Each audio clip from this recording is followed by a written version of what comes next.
Well, good morning, everyone. Happy Saturday. The weekend is finally here, and I'm hoping that yours is filled with projects outside if the weather cooperates, lots of football, and maybe some preparation for fall, which is basically what I am going to be talking about today. So I am reserving some areas for the garden that I am just not going to autumnalize too much. I'm not going to zhuzh them up as dramatically as I normally would because I've been gone. The heat continues. And also because I have yet another wedding to go to. My sister Meg is getting married in early October. So I'm reserving my efforts for just those areas that I'm prioritizing. And obviously those are the living spaces that I want to use as the temperatures cool. I've talked about this before. And you can see now that this is very much a before picture. So I want to show you this area in all of its disrepair right now. I have lost some plants. Some more plants died while I was gone from the heat. I've got some potting projects in process. The back porch definitely needs some zhuzhing. The squirrels have had their way with some of the things that I planted earlier. I will remedy that. But more importantly, I just want to get this space ready for fall and outdoor living because there will be plenty of fall left to enjoy this space. So this area over here that I call the bistro, I will be prepping soon because ultimately, it will cool down and it will be cool enough to have a little fire in the bistro. I'll remove, let me get a little closer here. I will remove the jade plant, put in my little fire pit. Again, prep this area for outdoor entertaining. Maybe a few marshmallows roasted over the fire. Definitely some hot tea and drinks outside. I'm loving the way my planters look. I have showed them to you ad nauseum, but I did lose another large boxwood in that pot, so I need to fill it, and I have a strategy, I think, for doing that. The back areas of the garden, I'm really pleased with the way they look. It's basically the brilliance of really good form in all of those boxwood spheres. As I've said many, many times, look good. I did take out the dead sections of the boxwood that flank the entry into the office and studio in the back. Pretty soon I will be moving the firewood pile up to the back porch. And like I say, I'm just going to be readying this, cleaning off my table, pruning these topiaries, potting up some things, and just making this area presentable and style it according to my fall aesthetic this year. So this is the before. And you can see I've got a lot of work to do. Just cleaning off that tabletop is going to take some effort. Supposedly, we're supposed to get some rain today. I don't know if I believe it, but you guys send a good thought. And that leads to my question of the day. Where you are, is the heat holding on, or have cool temperatures finally arrived? Definitely here, the heat has remained, the drought is very persistent, and it's just affecting everything we do. So that's my question of the day. I do want to show you because I always like to give you updates, and I sometimes am self-conscious that you guys get tired of me showing you the same things, but I just love to give you little updates, and my tiny little forest is doing so well. And I've had 2 flags that I've planted in the front where I've got some more of these junipers that I want to pot up, but these are just doing so well, and they're going to be so fun this winter. Here's another one. Now, sadly, some of them that I put in this this concrete trough, they have died and the squirrels have had their way with them. But nevertheless, I will give them some TLC. And this, by the way, is not heavy work for me. It's very, very pleasant work. So this is the before. I've got my work cut out for me, and I will come back with the after. In the meantime, here is another look at my pretty pots, which I am very, very proud of. And the hummingbirds are just loving. Okay, so I'll be back with the after shortly. Well, I haven't gotten to the after yet, but I thought it might be instructive if I kind of showed you some things midway through the process of refreshing this back area. You can see that I have cleared off the table, but the most important thing I've done thus far is that I am restyling this area, and this is what I wanted to show you. So I transplanted this topiaried boxwood right here. It's a green mountain into this large pot that previously had housed a spiral topiary, variegated boxwood that died over the summer.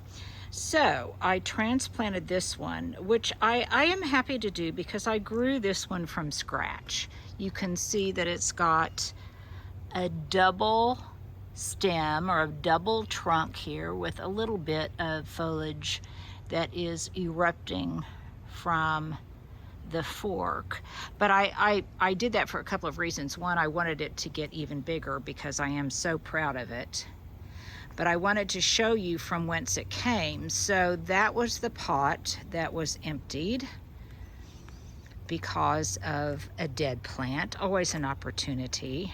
So I transplanted the coleus that was in this pot. If you go back to the beginning, you'll see that this was filled with coleus cuttings that I had taken earlier. And then over here is the pot that had housed the topiary I just transplanted. So along with my philosophy of stealing from Peter to pay Paul, because I want to use what I have and I don't want to go out and shop for more. And by the way, I should be at this very moment shopping for a new washing machine because mine died just the day before we left. So I'm without a washer and I should be out shopping for one. But priorities are priorities. And so the garden comes first and the laundry comes second. So I'm still working on this space, but you can see how it's already been a little bit transformed.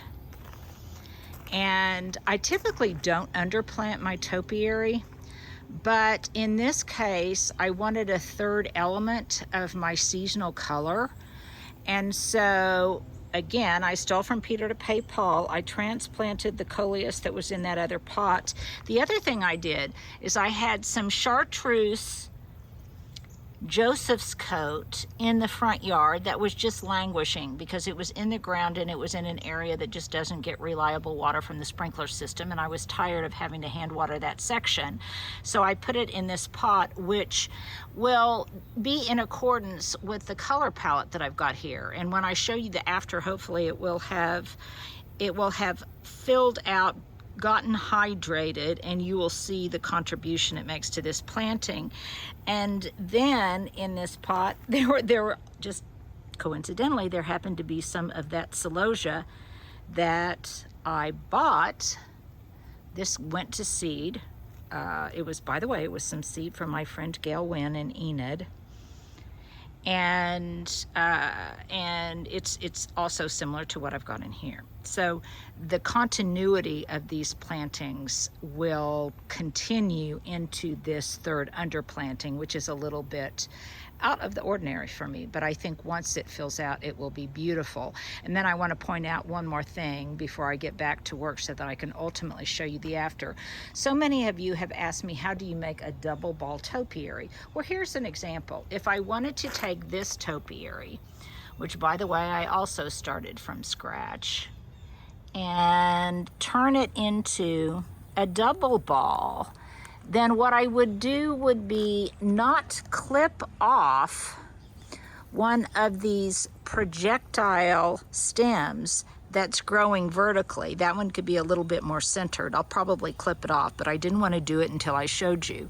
And I would just let this stem continue to grow to its desired height, and then I would pinch it out and let it start filling out to be another ball. And that basically is something that if you are wanting to create a double ball topiary, you might want to look for when you're buying a specimen. So now I need to get back to work.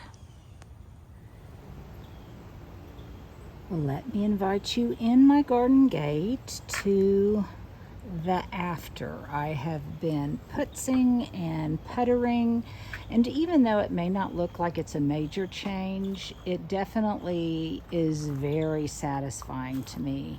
And if you go to the before, I think you'll see some of the incremental changes I made and just how much more I think pleasing it is. Now the light is still pretty harsh. I am shooting this, it's about 3:30 in the afternoon, so I wanted to go ahead and get this video up for you.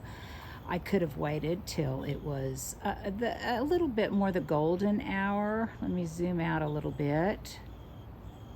But I did want to brag a little bit because I did get a lot done. Now I'm not going to show you the back porch because I'm still waiting on some elements that I need to finish it. But pretty much this area has been cleaned, and I've blown off the debris with my Handyworks blower. The table's been cleaned, the topiaries have been trimmed. I think it's finally cool enough to put out my candles, which I like to light first thing in the morning. And the mornings, even though it's still hot in the afternoon, the mornings have been delightful, so I can come out here and do my meditation. All afternoon I have been doing battle with my nemesis, the squirrels, and tomorrow I will show you a little bit of what that battle entailed, but I digress. Let me continue with my after. So the topiary have been pruned. I did a lot of Steal from Peter to Pay Paul and replanting and recombining over here in what is the focal point when I open the back gate. Let me see if I can maybe improve the light on this a little bit. Or not. By the way, Stuart is not here. He is away on a short trip. He'll be back on Tuesday, and I will have a lot more footage from Singapore and things for you to look at. Now, let me see if I can capture. Well, it flew away too quickly, but there have been all sorts of pollinators on these plants, so I'm very satisfied with my combo of the gold coleus and the magenta / purple celosia, because there have been monarch butterflies just covering it all day, and also lots of bees, lots of pollinators, which is of course this is their outdoor living space too. I put out a lantern. I bought another purple mum in bud, not in flower, because I want these to last as long as possible, but it is in the exact same hue. And obviously I'll give you an update when it's in full bloom. And I will also invite you into the bistro when I am able to light the first fire. Now, I am going to be checking regularly because it's been so dry to make sure that we're not on any kind of burn ban before I do so. But I've got my cushions out, ready and waiting for some guests. I added another member of my Blue Point Juniper family today, the one that you will see on the far right. I got that at Bricks today. It was practically already in topiary form, and you can see the contrast between how those little Blue Point junipers look when they are more free-form and dug up out of my yard, and what they look like when they have been more extensively clipped over time. And I'll probably start doing that to my little congregation of them, but not right now. I'm just going to let them put on some growth and get ready for their debut this winter. I filled up the bird bath. I gave everything a good watering and a last light feed. Some of the containers I kind of switched out. I moved a lot of, I had a whole bunch of dragon wing begonia cuttings that I took, excuse my camera work, I took cuttings from existing plants, and now I have moved them all over in this area because where they were on the plant stand in the back, they really weren't getting enough light to bloom very well. So I gave them an organic bloom feed, and hopefully they will start putting on a bit more show, especially because even though it's still hot in the afternoon, the mornings have been really, really cool. So you can see it from this vantage point, and I think they really look very pretty.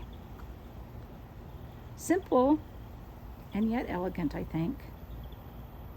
So hopefully I have not worn you out with showing you this area, but again, it didn't take a whole lot of effort, and it was very, very satisfying because this is the area I'm concentrating on rather than other larger areas of the garden, because this is where we will be spending our time while we are in town.